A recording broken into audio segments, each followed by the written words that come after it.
जय हिंद दोस्तों। आज हम देखने वाले हैं घटना चक्र का भारतीय राज्य व्यवस्था शासन। आज इसका जो हम सेकेंड क्लास देखेंगे। इससे पहले हम जो है ना फर्स्ट क्लास देख चुके हैं, उसमें हम देखे थे भारत का संवैधानिक विकास। और आज हम देखने वाले हैं ब्रिटिश ताज के शासनाधीन पारित अधिनियम। और यदि आप पहला वीडियो देखना चाहते हैं तो कमेंट बॉक्स में इसका जो है पहले वाला वीडियो का क्लास नंबर 1 का जो है कमेंट बॉक्स में लिंक दे देंगे, वहां से आप लोग देख लीजिएगा पहला वीडियो देखने के बाद ही दूसरा वीडियो देखेगा, जिससे आपको अच्छा से समझ आए क्लास। और ये इस जो है पूरा घटना चक्र का हम डिस्कस करेंगे वीडियो बाय वीडियो। तो आज देख लेते हैं, पहले थ्योरी देखते हैं, उसके बाद जो है फिर हम इसका MCQ क्वेश्चन जो है वो सबको क्वेश्चन को भी देखेंगे फुल डिटेल के साथ। यदि वीडियो अच्छे लगे तो लाइक कीजिएगा, शेयर कीजिएगा। ब्रिटिश शासन के शासनाधीन पारित अधिनियम, तो इसको देख लेते हैं। ब्रिटिश संसद के भारत शासन अधिनियम 1858 के द्वारा भारत का शासन ब्रिटिश ताज के अधीन कर दिया गया था 1858 में, और गवर्नर जनरल को अब भारत का वायसराय कहा जाने लगा। 1858 के भारत शासन अधिनियम जो आया था उसके तहत गवर्नर जनरल का जो पद था उसको चेंज कर करके भारत का वायसराय कर दिया गया था, जो ब्रिटिश ताज का प्रत्यक्ष प्रतिनिधित्व बन गया था। लॉर्ड कैनिंग भारत का प्रथम वायसराय बना था। इस अधिनियम द्वारा भारत के राज सचिव का पद सृजित किया गया था, जिसमें भारतीय प्रशासन पर पूर्ण नियंत्रण की शक्ति निहित थी। उसकी सहायता के लिए 15 सदस्यीय परिषद का गठन का प्रावधान किया गया था। कब? भारत शासन अधिनियम 1858 के तहत। और इसके प्रथम वायसराय कौन बने थे इस अधिनियम के तहत? Lord Canning. आगे देखते हैं, आगे फैक्ट।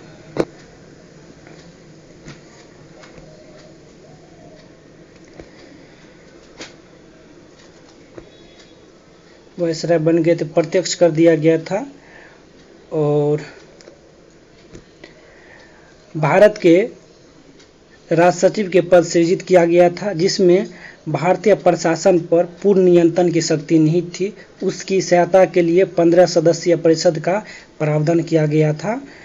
अब देख लेते हैं भारत परिषद अधिनियम 1861।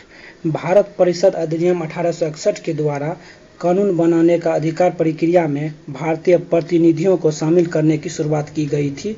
कब? 1861 के अधिनियम के तहत। इस अधिनियम के द्वारा मद्रास और बम्बई प्रेसिडेंसी को पुनः विधायी शक्ति देकर विकेंद्रीकरण की प्रक्रिया की शुरुआत की गई थी। इसमें वायसराय को आपातकाल में अध्यादेश जारी करने की शक्ति अधिकृत की गई थी, जो अधिकतम जो था कितना महीने के लिए था? 6 मंथ के लिए था। अब देखते हैं भारत परिसर अधिनियम 1892। इसमें जो है केंद्रीय और प्रांतीय विधान परिषद में अतिरिक्त गैर सरकारी सदस्यों की संख्या बढ़ा दी गई थी, तथा केंद्रीय विधान परिषद के भारतीय सदस्य को वार्षिक बजट में बहस करने तथा सरकार से 6 दिन पूर्व नोटिस पर प्रश्न पूछने का अधिकार दिया गया था, परंतु पूरक प्रश्न पूछने का अधिकार तथा मतदान देने का अधिकार नहीं था। पूरक प्रश्न भी नहीं पूछ सकते थे तथा मतदान का भी अधिकार नहीं दिया गया था। कब? भारत परिषद अधिनियम 1892 के तहत। आगे देखते हैं सीमित अर्थों में निर्वाचन पद्धति प्रारंभ किया गया था। इस अधिनियम की महत्वपूर्ण विशेषता थी कि ये कब? 1892 के अधिनियम के तहत ये सब था कि 6 दिन पहले पूर्व नोटिस देकर प्रश्न पूछने का अधिकार था, लेकिन पूरक प्रश्न नहीं पूछ सकते थे तथा मतदान देने का भी अधिकार नहीं था। कब? भारत परिसर अधिनियम 1892 के तहत। और अप्रत्यक्ष निर्वाचन प्रणाली भी शुरू हुआ था 1892 में, अप्रत्यक्ष निर्वाचन प्रणाली। आगे देखते हैं भारत परिसर अधिनियम 1909 को मार्ले मिल्टो सुधार के नाम से भी जाना जाता है। इस अधिनियम के द्वारा भारतीयों को विधि निर्माण तथा प्रशासन दोनों में प्रतिनिधित्व प्रदान किया गया था। कब? भारत परिषद अधिनियम 1909, जिसको मार्लो मिल्टो सुधार भी कहा जाता है 1909 को। इसके तहत वायसराय की कार्यकारिणी परिषद में भारतीयों को पहली बार शामिल किया गया था। कब? 1909 के अधिनियम के तहत। आगे देखते हैं। इस अधिनियम में केंद्रीय तथा प्रांतीय विधायी शक्ति को बढ़ा दिया गया था। परिषद के सदस्यों को बजट एवं लोकहित विषय पर विवेचना करने, प्रस्ताव लाने, प्रश्न पूछने तथा पूरक प्रश्न पूछने का अधिकार भी दिया गया था तथा मतदान का भी अधिकार दिया गया था। जस्ट हम अभी देखे थे 1892 में क्या था कि 6 दिन पूर्व प्रश्न पूछ सकते थे, लेकिन पूरक प्रश्न नहीं पूछ सकते थे तथा मतदान भी नहीं दे सकते थे। लेकिन भारत परिषद अधिनियम 1909 में ये सब अधिकार दिया गया था। 92 में नहीं दिया गया था, 1892 में नहीं दिया गया था, लेकिन मार्ले मिल्टो सुधार 1909 में दिया गया था। मार्ले मिल्टो सुधार में ही जो है इसमें पृथक निर्वाचन के आधार पर मुस्लिमों के लिए सांप्रदायिक प्रतिनिधित्व का प्रावधान किया गया था। मार्ले मिल्टो सुधार कब? 1909 में किया गया था। आगे देखते हैं। भारत शासन अधिनियम 1919, इसे मॉन्टेग्यू चेम्सफोर्ड सुधार भी के नाम से भी जाना जाता है। इस अधिनियम के द्वारा पहली बार प्रत्यक्ष चुनाव प्रणाली अपनाई गई थी।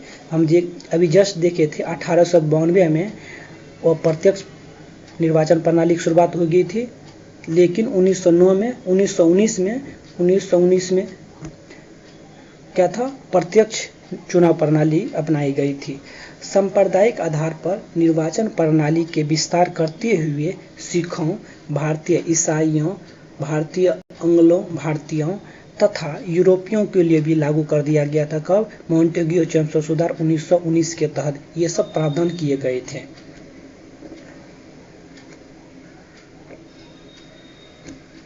आगे देखते हैं। इसमें सिखों, भारतीय ईसाइयों, अंग्ला भारतीयों तथा यूरोपियों के लिए भी लागू कर दिया गया था। इस अधिनियम के द्वारा पहली बार केंद्र में द्विसदनीय व्यवस्था स्थापित किया गया था। इस अधिनियम के द्वारा सभी विषयों को केंद्र तथा प्रांतों में बांट दिया गया था।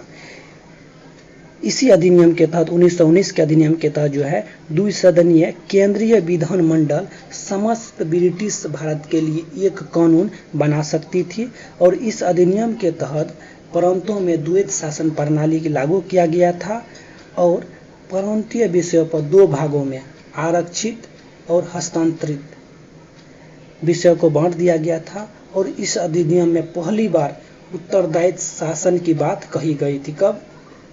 1919 के अधिनियम के तहत। आगे देखते हैं। शब्द का प्रयोग किया गया था।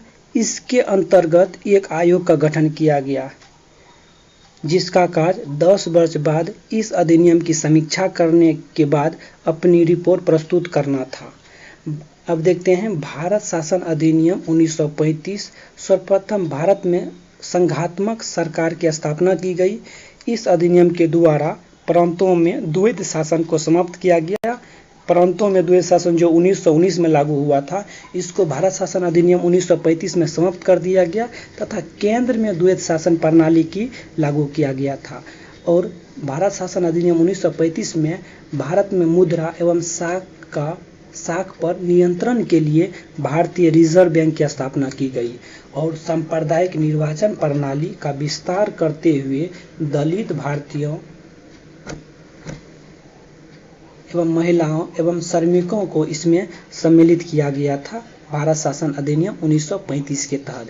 इसी अधिनियम के तहत 1937 ईस्वी में संघीय न्यायालय की स्थापना किया गया था। इस अधिनियम के द्वारा बर्मा को ब्रिटिश भारत से अलग कर दिया गया था तथा 2 नए प्रांत सिंध और उड़ीसा का निर्माण किया गया था। कब? भारत शासन अधिनियम 1935 के तहत ही किसको? सिंध को और उड़ीसा को। और उड़ीसा को कब? 1 अप्रैल 1936 को बिहार से अलग करके एक स्वतंत्र राज्य बना दिया गया था। 1 अप्रैल 1936 को। इसके तहत कुछ प्रांतों में द्विसदनात्मक व्यवस्था की गई और भारत स्वतंत्रता अधिनियम 1947 ने 15 अगस्त 1947 को भारत को स्वतंत्र और संप्रभुत्व राष्ट्र घोषित किया गया। इसने वायसराय का पद समाप्त करके दोनों डोमिनियल राज्य पर गवर्नर जनरल का पद सृजित किया गया। इसके अंतर्गत ब्रिटिश शाही उपाधि से भारत का सम्राट का शब्द समाप्त कर दिया गया था। कब? भारत स्वतंत्रता अधिनियम 1937 के अधिनियम के तहत ही समाप्त कर दिया गया था। अब इसका क्वेश्चन देख लेते हैं, इंपॉर्टेंट क्वेश्चन है। पहला क्वेश्चन है, निम्नलिखित में से किस अधिनियम के अंतर्गत भारतीय विधान परिषद को बजट पर बहस करने की शक्ति प्रदान की गई थी? तो इसका राइट आंसर हो जाएगा भारत परिषद अधिनियम 1892 में, लेकिन इसमें पूरक प्रश्न नहीं पूछ सकते थे तथा मतदान का भी अधिकार नहीं था। भारत परिषद अधिनियम 1892 के तहत। आगे देखते हैं, क्वेश्चन नंबर दूसरा देख लेते हैं। ब्रिटिश भारत में सांप्रदायिक प्रतिनिधित्व की व्यवस्था निम्नलिखित में से किस अधिनियम के द्वारा की गई थी? ब्रिटिश भारत में सांप्रदायिक प्रतिनिधित्व की व्यवस्था निम्नलिखित में से किस अधिनियम के तहत की गई थी? तो इसका राइट आंसर हो जाएगा मार्ले मिल्टो सुधार 1909 के तहत किया गया था। क्वेश्चन नंबर नेक्स्ट क्वेश्चन देखते हैं।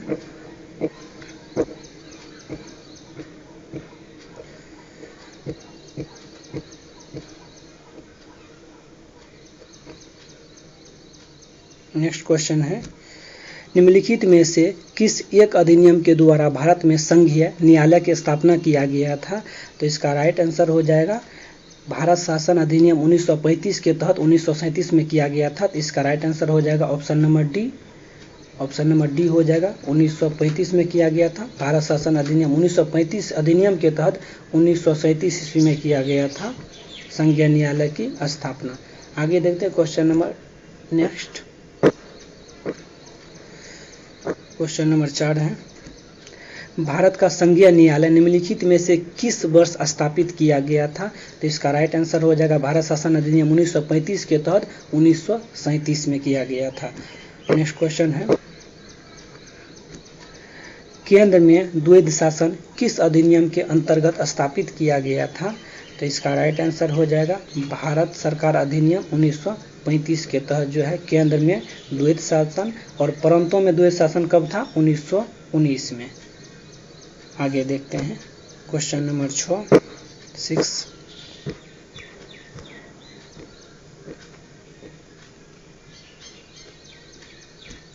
निम्नलिखित में से किस अधिनियम ने केंद्र में द्वैध शासन प्रणाली को स्थापित किया गया था?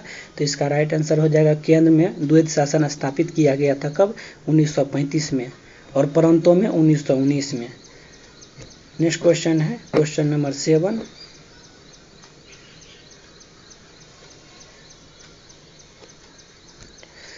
उन्नीस के भारत शासन अधिनियम की निम्नलिखित में से कौन सी प्रमुख विशेषताएं हैं? इसका राइट आंसर हो जाएगा, पहले देख लेते हैं पॉइंट है। पहला पॉइंट दिया है प्रांतों की कार्यकारिणी सरकार में द्वैध शासन की व्यवस्था, ये भी सही बात था। दूसरा है मुसलमानों के लिए पृथक सांप्रदायिक निर्वाचन मंडल की व्यवस्था, ये गलत है क्योंकि ये 1909 में मार्ले मिल्टो सुधार में दिया गया था, ये न कि 1919 में दिया गया था। इसका हो जाएगा, ये गलत है। तीसरा देख लेते हैं,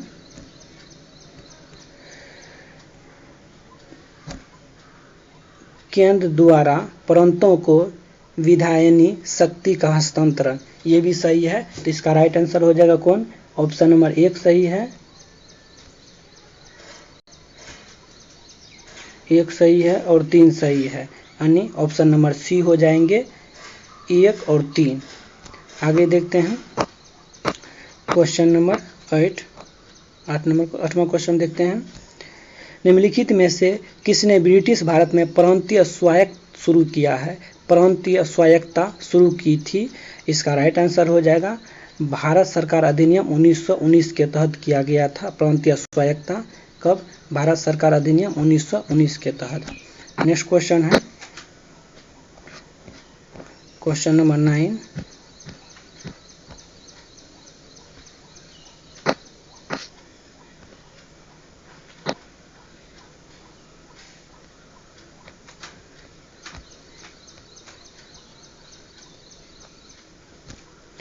भारतीय विधान पालिका प्रथम बार द्विसदनीय बनाई गई थी? कब? तो इसका राइट आंसर हो जाएगा भारत सरकार अधिनियम 1919 के तहत, यानी 1919 के भारत सरकार अधिनियम के तहत बनाया गया था। आगे देखते हैं।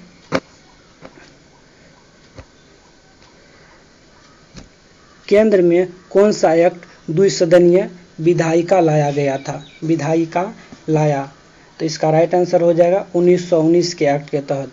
कब? 1919 के एक्ट के तहत आया था। नेक्स्ट क्वेश्चन है क्वेश्चन नंबर 11।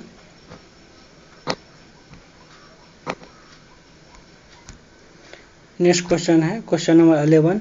निम्नलिखित कथनों में विचार कीजिए। पहला पॉइंट दिया गया 1919 के मॉन्टेग्यू चैम्बर सुधारों में 21 वर्ष से अधिक आयु के सभी महिलाओं का मताधिकार की संस्तुति की गई थी।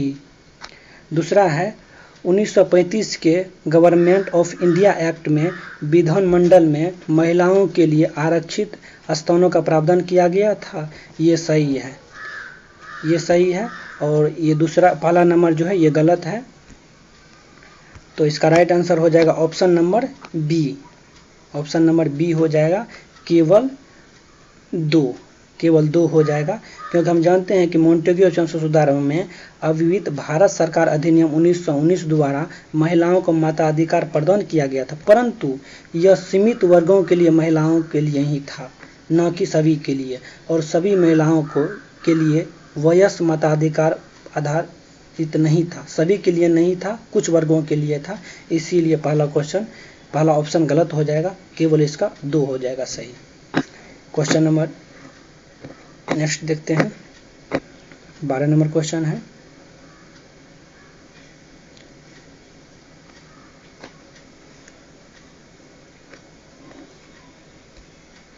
भारतीय सिविल सेवा के संदर्भ में निम्नलिखित कथनों में से कौन से कथन सही है? तो पहला पॉइंट देख लेते हैं। भारत सरकार अधिनियम 1919 में भारतीय सिविल सेवा के लिए एक अलग परीक्षा का प्रावधान किया गया था जो भारत में होनी थी। सही बात है। इसी अधिनियम के तहत 1922 ईस्वी में किया गया था। कहाँ पे? इलाहाबाद में किया गया था, जो वर्तमान में प्रयागराज जिसको बोलते हैं, वहीं पर किया गया था। नेक्स्ट पॉइंट देखते हैं। भारत सिविल सेवा में 1941 में भारतीयों का प्रतिशत यूरोप वासियों से अधिक था। तो ये भी सही है। इसका राइट आंसर हो जाएगा 1 और 2 दोनों सही हो जाएंगे। दोनों कथन सही है इसका। आगे देखते हैं क्वेश्चन नंबर 13। क्वेश्चन नंबर 13 है केंद्रीय विधानसभा को निम्नलिखित में से कौन से निर्वाचन शासन प्रणाली 1919 के तहत हुआ था? तो इसका राइट आंसर हो जाएगा 1945। केंद्रीय विधानसभा का निम्नलिखित में से कौन सा निर्वाचन भारत शासन अधिनियम 1919 के तहत हुआ था? अंतिम चुनाव कब हुआ था? 1945 में। आगे देखते हैं क्वेश्चन नंबर 14।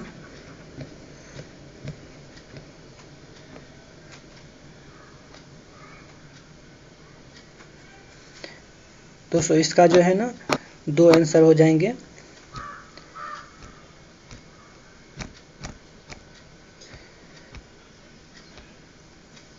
भारत शासन अधिनियम 1919 के तहत जो हुआ था 2 चुनाव हुआ था, 1926 में भी हुआ था और 1945 में भी हुआ था। अन्य ए और सी दोनों सही हो जाएंगे।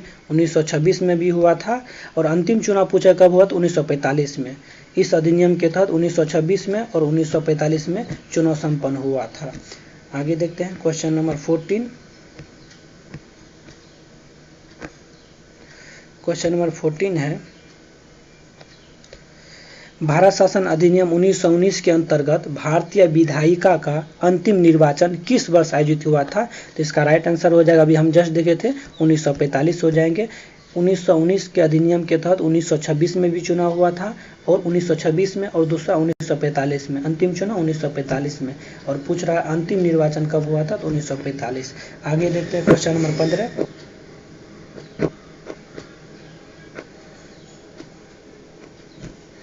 राष्ट्रपति की अध्यादेश निर्गत करने की शक्ति प्रेरित है। तो ये भारत शासन अधिनियम 1935 के तहत था। आगे देखते हैं क्वेश्चन नंबर 16। निम्नलिखित में से किस अधिनियम द्वारा संवैधानिक निरंकुशता का सिद्धांत परिवर्तित किया गया था, परिवृत्त किया गया था? तो इसका राइट आंसर हो जाएगा भारत सरकार अधिनियम 1935 या भारत शासन अधिनियम 1935 के तहत किया गया था। कब? 1935 के तहत किया गया था और इसमें 321 आर्टिकल था और 10 अनुसूचियां थी। आगे देखते हैं क्वेश्चन नंबर 17।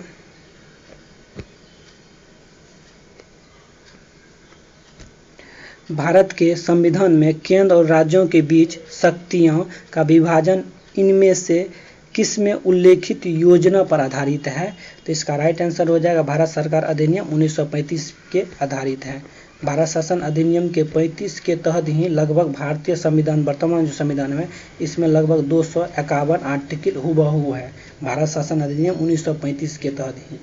आगे देखते हैं क्वेश्चन नंबर 18। निम्नलिखित में से एक भारत सरकार अधिनियम 1935 की मुख्य विशेषताएं निम्नलिखित में से कौन सी नहीं थी? देख लेते हैं, ऑप्शन देख लेते हैं। इस अधिनियम में अखिल भारतीय महासंघ का प्रावधान किया गया था, ये बात सही है। दूसरा में अपशिष्ट विषय प्रांतीय विधायिका को आवंटित किया गया था, ये गलत है, ये गलत है। तीसरा पॉइंट देखते हैं, यह प्रांतीय स्वायत्तता को सूत्रपात का संकेत दिया गया था, सही बात है। चौथा ऑप्शन देखते हैं, इनमें प्रांतीय स्तर पर द्वैध शासन प्रणाली को समाप्त कर केंद्र में लागू किया गया था, सही बात है। 1919 में जो है केंद्र में द्वैध शासन, प्रांतीय में द्वैध शासन था, उसको 35 में समाप्त करके केंद्र में द्वैध शासन प्रारंभ किया गया था, तो ये सही है। यानी ऑप्शन नंबर बी गलत हो जाएंगे। आगे देखते हैं क्वेश्चन नंबर 19। संघीय व्यवस्था और केंद्र में द्वैध शासन भारत में लागू किया गया था, कब? तो इसका राइट आंसर हो जाएगा भारत शासन अधिनियम 1935 के तहत लागू किया गया था। आगे देखते हैं क्वेश्चन नंबर 20। अखिल भारतीय महासंघ स्थापित करने का प्रावधान किया गया था, कब? तो इसका राइट आंसर हो जाएगा कब? भारत सरकार अधिनियम 1935 के तहत ही स्थापित किया गया था। क्वेश्चन नंबर देख लेते हैं 21।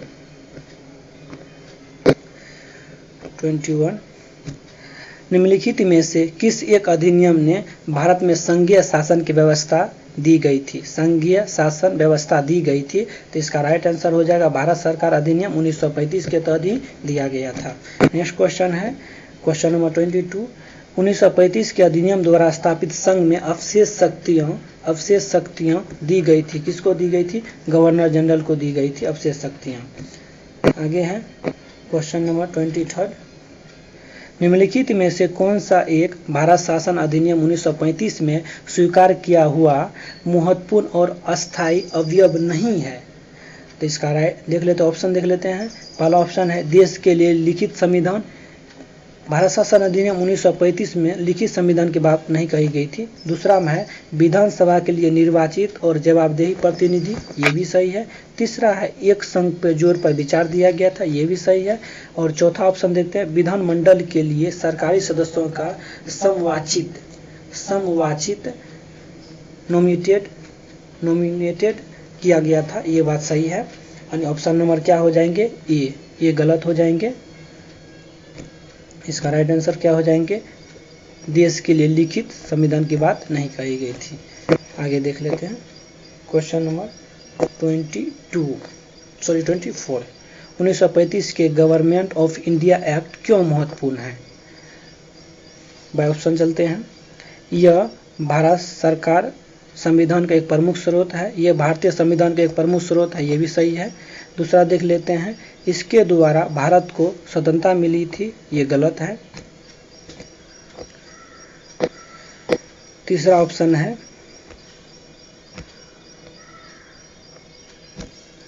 इसमें भारत विभाजन उल्लेखित है, ये भी गलत है।